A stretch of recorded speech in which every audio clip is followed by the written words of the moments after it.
이번 시간에는 용해도에 대해 공부해 보도록 하자. 먼저 용해와 용액에 대해 알아본다면 어떤 물질이 다른 물질에 고르게 섞이는 현상을 용해라고 하고, 용매와 용질이 고르게 섞여 있는 물질을 용액이라고 하며, 다른 물질을 녹이는 물질을 용매라 하고, 다른 물질에 녹아 들어가는 물질을 용질이라 한다. 소금물로 한 번 더 정리를 해본다면 소금이 물에 녹아 들어가는 현상을 용해라고 하고, 물에 녹아 들어가는 소금이 용질이며, 소금을 녹이는 물이 용매가 되고, 그리고 소금과 물이 고르게 섞여 있는 소금물이 용액이 된다. 용해, 용액, 용매, 용질을 잘 기억하고 다음으로 넘어가자. 이어서 용액의 종류에 대해 알아보도록 하자.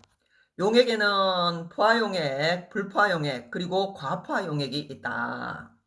먼저 용매의 용질이 제대로 녹아있는 용액을 포화용액이라 하고, 포화용액보다 용질이 적게 녹아있는 용액을 불포화용액이라 하며, 포화용액보다 용질이 많이 녹아있는 용액을 과포화용액이라 한다.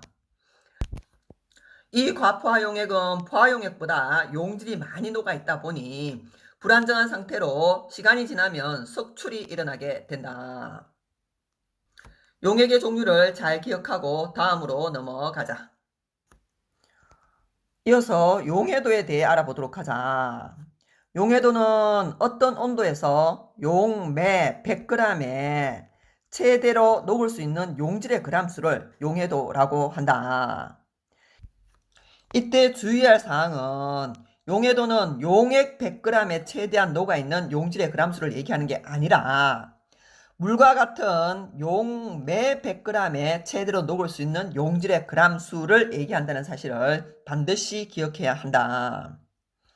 그리고 용해도는 일정 온도에서 같은 용매에 대한 용해도는 용질 종류에 따라 다르다. 그래서 역시 용해도도 물질의 특성이 되며 같은 물질이라도 용매의 종류에 따라 달라지게 된다. 그래서 용해도를 표시할 때는 용매와 용질의 종류 그리고 온도를 함께 표시해야 한다. 그리고 일반적으로 고체 물질들은 따뜻한 물에 잘 녹게 된다.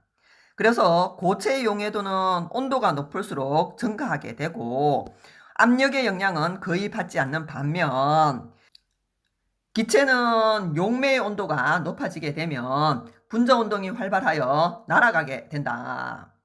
그래서 기체의 용해도는 온도가 높을수록 감소하게 되고 압력이 높을수록 증가하게 된다. 문제를 통해 배운 개념을 한번 확인해 보도록 하자. 60도씨의 물 200g에 질산칼륨 220g을 녹였더니 포화용액이 되었다. 60도씨에서 질산칼륨에 물에 대한 용해도를 묻고 있다. 용해도는 물 100g에 최대한 녹을 수 있는 용질의 그람수이므로 200g에 220g이 최대 녹아 포화용액이 되었다면 물 100g에는 110g이 녹을 수 있음을 알 수 있다. 그래서 60도씨에서 질산칼륨의 물에 대한 용해도는 110이라고 적으면 된다. 그리고 50도씨 물 50g에 고체물질 70g을 넣고 잘 저어 주었더니 23g이 녹지 않고 남았다고 했다. 그러면 물 50g에 47g이 녹아 들어갔다는 얘기가 되고, 용해도는 물 100g을 기준으로 하므로 물의 양이 2배가 되면 녹을 수 있는 고체 물질의 양도 2배가 되어 94g이 녹을 수 있게 된다. 그래서 용해도는 94라고 적을 수 있어야 한다. 용해도는 어떤 온도에서 용매 100g에 최대로 녹을 수 있는 용질의 그람수를 얘기한다는 사실을 기억하고 다음으로 넘어가자. 이어서 질산칼륨의 용해도를 실험을 통해 측정을 해보도록 하자. 물이 5g이 담긴 4개의 시험관에 질산칼륨을 2, 4, 6, 8g씩을 넣고 가열을 하여 완전히 녹인 후 냉각하면서 질산칼륨이 석출되는 온도를 측정해 보도록 하자. 질산칼륨 결정이 생기기 시작할 때의 용액은 포화 상태이므로 이때 해당 온도에서의 용해도를 알 수 있게 된다. 물 5g에 질산칼륨 2g을 녹인 A시험과는 냉각을 시키다 보면 24도씨에서 결정이 석출되었다. 결정이 석출되었다는 말은 24도씨에서 A시험과는 포화 용액이 되었다는 말이고, 이 말은 질산칼륨은 물 5g에 최대 2g이 녹을 수 있다는 의미가 된다. 그래서 용해도는 물 100g에 최대한 녹을 수 있는 용질의 그람수이므로 물의 양이 20배가 되었으므로 녹을 수 있는 질산칼륨의 양도 20배가 되어 24도씨에서 질산칼륨의 용해도는 40임을 알 수 있고, 같은 원리로 46도씨에서 질산칼륨의 용해도는 80이고 64도씨에서의 용해도는 120이며 72도씨에서 질산칼륨의 용해도는 160임을 알 수 있다. 이렇게 고체의 용해도는 온도가 높아질수록 용해도가 증가한다는 사실을 기억하고 다음으로 넘어가자. 이어서 고체의 용해도 곡선에 대해 알아보도록 하자. 고체의 용해도 곡선은 일반적으로 온도가 높아질수록 용해도가 증가하는 모습을 나타내게 된다. 그리고 용해도 곡선상의 점은 그 온도에서 포화용액이며 용해도 곡선의 아래쪽 점들은 불포화용액이 되며 용해도 곡선의 위쪽 점들은 과포화용액을 의미하게 된다. 이때 A점은 불포화 용액을 의미하게 되고, 불포화 용액을 포화 상태로 만들 수 있는 방법은 온도를 낮추거나 용질을 더 녹여 용해도 곡선과 만나면 포화 용액이 된다.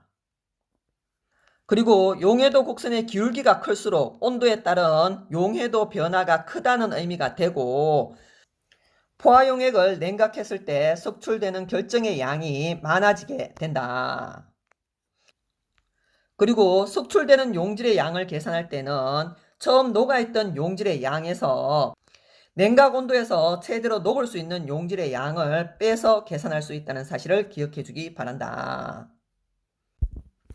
불포화 용액을 포화 용액으로 만드는 방법에는 온도를 낮추거나 또는 용질을 더 녹여 용해도 곡선과 만나게 하면 포화용액이 된다는 사실과 석출되는 용질의 양을 계산하는 식을 잘 기억하고 다음으로 넘어가자. 이어서 문제를 통해 용해도를 이해해 보도록 하자. 어떤 물질 A의 용해도를 나타낸 것이다. 용해도는 물 100g에 최대로 녹을 수 있는 용질의 그람수라는 사실을 기억하고, 이 물질의 20도씨에서 용해도가 40이란 말은 물 100g에 최대 40g이 녹을 수 있다는 의미가 되고, 그러면 만약 물이 50g이 있게 되면 최대 녹을 수 있는 양은 그 절반인 20이고, 물의 양이 2배로 증가하여 200g이 되면 녹을 수 있는 용질의 질량도 2배가 되어 80g이 된다는 사실과 20도씨에서 용해도가 40이란 말은 물 100에 용질이 40이 녹게 되면 포화용액 140g을 만들게 된다는 사실도 알아주기 바란다. 그래서 40도씨에서 물 100g에는 물질 A가 70이 최대한 녹게 되고, 그러면 포화 수용액은 170g을 만들게 되며 60도씨에서는 220g의 포화 수용액이 만들어진다는 사실을 기억하고 문제를 풀어보도록 하자. 먼저 80도씨 물 50g에 A를 45g을 녹인 후 20도씨로 냉각할 때 A의 석출량을 묻고 있다. 석출량은 처음 온도에서 녹아있던 용질의 양 45g에서 빼기 냉각 온도에서 최대로 녹을 수 있는 용질의 양이다. 20도씨로 냉각했고 물의 양이 50이므로 최대로 녹을 수 있는 용질의 양은 20g이 되어 석출량은 25g이 된다. 한 번 더 연습을 해본다면 40도씨 물 50g에 물질 A를 최대한 녹인 후 20도씨로 냉각할 때 A의 석출량을 묻고 있다. 물의 양이 50g이므로 40도씨에서는 최대 용해도의 절반인 35g이 녹을 수 있고 20도씨에 물 50g에는 20이 녹을 수 있으므로 석출량이 15g이 됨을 알 수 있다. 이번에는 40도씨에 물 200g에 물질 A를 최대한 녹인 후 20도씨로 냉각할 때의 A의 석출량을 묻고 있다. 물이 200g이므로 40도씨에서 최대한 녹을 수 있는 A의 양은 140이 되고 그리고 20도씨에서는 물 200에 최대 80이 녹을 수 있다. 그래서 140에서 80을 빼면 60g이 되고 A가 60g 석출이 된다는 사실을 알 수 있다. 그리고 A의 60도씨 포화 수용액 220g을 20도로 냉각할 때 A의 석출량을 묻고 있다. 60도씨 포화 수용액 220g 속에는 물이 100g이 있고 A가 120g 녹아있다는 의미가 되고 20도씨에서 물 100g에는 최대 40이 녹을 수 있으므로 석출량은 120에서 40을 빼서 80g이 됨을 알 수 있어야 한다. 그러므로 60도씨 포화 수용액 110g 속에는 물이 50g이 있고 용질 A가 용해도의 절반인 60g이 녹아있다는 의미가 된다. 이 용액을 20도씨로 냉각하게 되면 20도씨 물 50g에는 A가 최대 20g이 녹을 수 있으므로 석출되는 A의 양은 60에서 20을 뺀 40g이 됨을 알 수 있다. 이어서 포화 수용액과 관련된 문제를 한 번 더 정리해 보도록 하자. 60도씨 포화 수용액을 20도로 냉각할 때 각각의 용액에서 석출량을 계산해 보도록 하자. 단, 이 물질의 용해도는 60도씨에서 80이고 20도씨에서는 30이다. 반드시 기억할 사항은 용해도는 항상 물 100g을 기준으로 한다는 사실을 기억하고 문제를 풀어본다면 먼저 60도씨 포화 수용액을 만들어 본다면 용매의 질량, 즉 물이 100g 있을 때에 60도씨에서 최대로 녹을 수 있는 용질의 질량은 용해도만큼이므로 80g이 되어 포화 수용액 180g을 만들게 된다. 그리고 20도씨에서 최대한 녹을 수 있는 용질의 질량은 물 100g을 기준으로 하고 있으므로 용해도인 30g만큼 녹을 수 있게 되고 그래서 석출량은 80에서 30을 뺀 50g임을 알 수 있다. 이번에는 60도씨 포화 수용액 360g을 20도씨로 냉각했을 시 석출량을 계산해 본다면 포화 수용액 360g은 기준의 2배이므로 물의 양도 2배인 200g이고 녹아있는 용질의 양도 2배인 160g으로서 포화 수용액 360g이 되고 20도로 냉각하게 되면 20도씨에서 녹을 수 있는 용질의 양은 물이 200g이므로 용해도의 2배인 60g이 된다. 그래서 석출량은 100g임을 알 수 있어야 되고 그리고 60도씨 포화 수용액 90g을 20도로 냉각했을 시 석출량을 계산해 본다면 포화 수용액의 질량이 기준의 절반이므로 이 말은 용매의 양도 절반인 50g이고 녹아있는 용질의 양도 절반인 40g임을 알아야 하고 그리고 20도씨에 최대한 녹을 수 있는 용질의 양은 물의 양이 50g이므로 용해도의 절반인 15g이 되고 그래서 석출량은 25g이 되게 된다. 포화 수용액 문제가 나오면 용해도에 물 100g을 더한 180g을 기준으로 삼아야 한다. 그리고 이것의 2배 또는 절반의 경우 석출량 역시 2배가 되거나 또는 절반이 된다는 사실을 기억하고 다음으로 넘어가자. 이어서 문제를 통해 고체의 용해도 곡선에 대해 한 번 더 알아보도록 하자. 네 가지 고체 물질의 용해도 곡선을 나타낸 것이다. 이때 온도에 따른 용해도 변화가 큰 것부터 차례대로 적어본다면 기울기가 큰 질산칼륨이 가장 온도에 따른 용해도 변화가 크며, 그리고 질산나트륨, 그리고 염화칼륨이 되며 염화나트륨의 온도에 따른 용해도 변화가 가장 작음을 알 수 있다. 그리고 80도씨에서 각 물질의 포화 수용액을 만든 다음 20도씨로 냉각할 때 석출량이 가장 많은 물질부터 차례로 적어본다면 역시 온도에 따른 용해도 변화가 클수록 석출량이 많게 된다. 그래서 질산칼륨의 석출량이 가장 많게 되고, 그리고 질산나트륨, 염화칼륨, 그리고 염화나트륨의 석출량이 가장 적게 된다. 용해도 곡선의 기울기가 클수록 온도에 따른 용해도 변화가 크게 되고, 포화 수용액을 냉각할 때 석출되는 결정량이 많다는 사실을 기억하고 다음으로 넘어가자.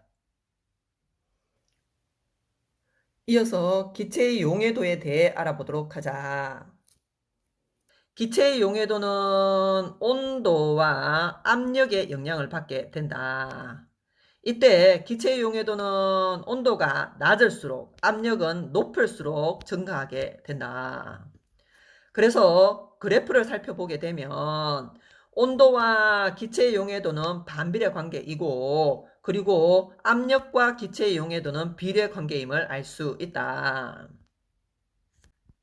예를 들어 사이다는 물에 이산화탄소 기체가 녹아 있다. 그래서 사이다와 같은 탄산음료의 뚜껑을 열게 되면 하얀 거품이 생기게 되는데, 이유는 뚜껑을 열게 되면 압력이 감소하게 되고, 그러면 기체의 용해도가 감소하여 녹아있던 이산화탄소가 거품이 되어 발생하게 된다. 그리고 용액의 온도가 올라가게 되면 용액에 녹아있던 기체들의 분자 운동이 활발해지게 되고, 그러면 기체들이 공기 중으로 날아가게 되어 기체의 용해도는 감소하게 된다.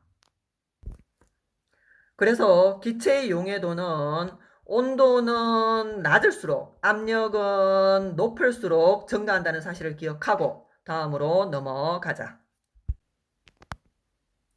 실험을 통해 기체의 용해도에 대해 좀 더 자세히 알아보도록 하자. 사이다를 6개의 시험관에 나눠 놓고 2개씩 짝을 이룬 다음 온도가 다른 물이 든 비커에 넣은 다음 한 개는 그대로 두고 하나는 마개를 막아 시간이 지남에 따라 발생하는 기포의 양을 관찰해 보도록 하자. 이 6개의 시험관 중 용해도가 가장 큰 시험관은 온도가 낮고 압력이 큰 B가 되고, 용해도가 가장 작은 시험관은 온도가 높고 압력이 낮은 E가 됨을 알아야 한다.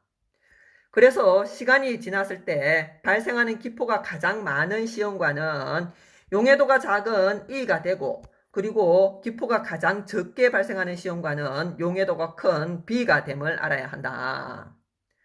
그리고 6개의 시험관 중 온도와 용해도 관계를 비교할 수 있는 시험관은 압력의 조건이 동일한 A와 C와 E 또는 B와 D와 F를 비교해서 온도가 높아질수록 발생하는 기포의 양이 많고 기체의 용해도가 감소한다는 사실을 비교할 수 있다. 그리고 압력과 용해도 관계를 비교할 수 있는 시험관은 온도 조건은 같고 압력의 조건이 다른 A와 B 또는 C와 D 그리고 E와 F를 비교해 볼 수 있다.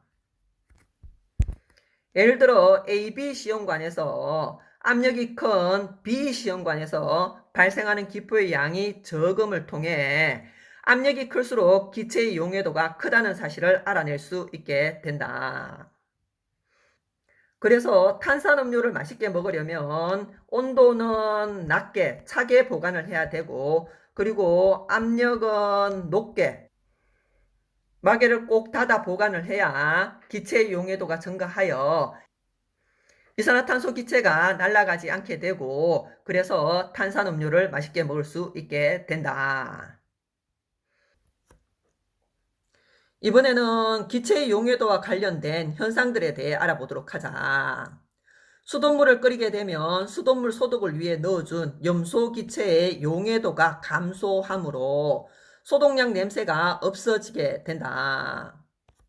이 현상은 온도가 높아지게 되면 기체의 용해도가 감소하여 염소 기체가 날아가게 되기 때문이다. 그리고 탄산음료의 마개를 열면 거품이 발생하는 것은 마개를 열게 되면 압력이 낮아지게 되고 역시 기체의 용해도가 감소하여 하얀 거품이 생기게 된다.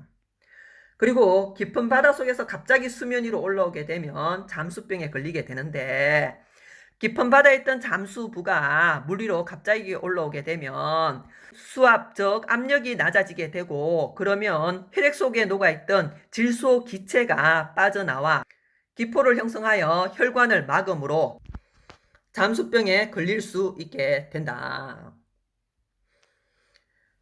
그리고 더운 여름날 물고기가 수면 가까이에서 뻐끔거리는 이유는 여름날 기온이 높게 되고 그러면 기체의 용해도가 감소하여 물속에 산소의 양이 부족하게 되고 그러면 물고기가 그나마 산소가 있는 수면 가까이에서 뻐끔거리게 된다. 그리고 공장에서 냉각수를 사용하고 그대로 하천으로 방류를 하게 되면 물고기들이 피해를 입게 되는데 공장에서 방류하는 냉각수는 기계에 열을 식히기 위해 사용하게 되므로 강물보다 온도가 높다. 그래서 냉각수에 의해 기체의 용해도가 감소하게 되면 산소의 양이 부족해지고 물고기들이 살아가기 힘들어지게 된다.